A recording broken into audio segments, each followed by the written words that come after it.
16 বছর বয়সী এক নাবালিকাকে বলপূর্বক অপহরণের 4 দিনের মাথায় অক্ষত অবস্থায় উদ্ধার করতে সমর্থ হল বাজারিছড়ার নাগরা পেট্রোল পোস্টের পুলিশ। এতে আটক হয় অভিযুক্ত অপহরণকারীও। ঘটনার বিবরণী প্রকাশ, গত রবিবার রাত আনুমানিক 7টা নাগাদ এক নাবালিকা নিজ অস্থায়ী বাড়ি থেকে নিখোঁজ হয়। এই মেয়েটির মূল বাড়ি বাজারিছড়ার ছাগল মোখাতে। তার পিতা ব্যবসা সংক্রান্ত কারণে গত দীর্ঘদিন ধরে পরিবার সহ অসম মিজোরাম রাজ্য সীমান্তের মেদলিছড়াতে অস্থায়ীভাবে বসবাস করে আসছেন।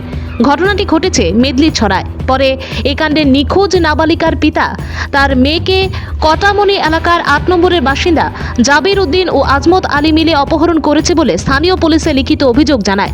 পাশাপাশি অপহরণকারীরা তার ঘর থেকে নগদ টাকা ও স্বর্ণালংকার হাতিয়ে নেয় বলেও অভিযোগ নাবালিকার বাবার। এমন কাণ্ডটি চাউর হলে সর্বত্র নিন্দার ঝড় ওঠে। শুরুতে মামলাটির তদন্তে পুলিশ ঢিলেমি অভিযোগ ওঠে। পরে বিষয়টি নজরে আনা হয় জেলা পুলিশ সুপার পার্থপ্রতিম দাসের।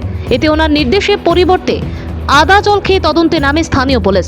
ঘটনার 4 দিনের মাথায় বুধবার সন্ধ্যায় নাগরা পুলিশের ইনচার্জ লংসিং ক্রো দলবল নিয়ে মোবাইল ফোনের সূত্র ধরে স্থানীয় জনগণের সহযোগিতায় রাঙামাটি এলাকার মাগুরাপুঞ্জিতে হানা দিয়ে এক ডেরা থেকে অপহৃত অক্ষত উদ্ধারের পাশাপাশি এতে জড়িত মূল অভিযুক্ত জাবিরকে আটক করতে সক্ষম হন।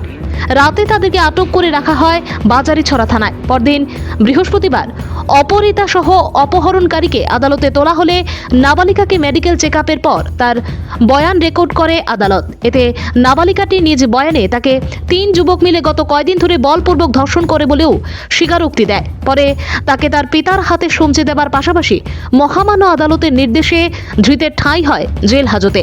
এদিকে চাঞ্চল্যকর এই কাণ্ডে জানা যায় যে ধৃতের জাবিব একজন বিবাহিত পুরুষ।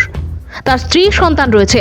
সে নাবালিকাটিকে ফুঁসলিয়ে বিয়ে করার জন্য পালিয়ে গা ঢাকা দিয়েছিল। এতে তাকে আরও 2 যুবক সহায়তা করে, কিন্তু পুলিশি অভিযানে তার শেষ নিস্তার হয়নি। বর্তমানে অন্য অভিযুক্তরা পলাতক বলে খবর পাওয়া যায়। উক্ত নেক্কারজনক কাণ্ডের অভিযুক্ত বিচার সহ এতে জড়িত দৃষ্টান্তমূলক শাস্তির দাবি জানান নাবালিকার পিতা।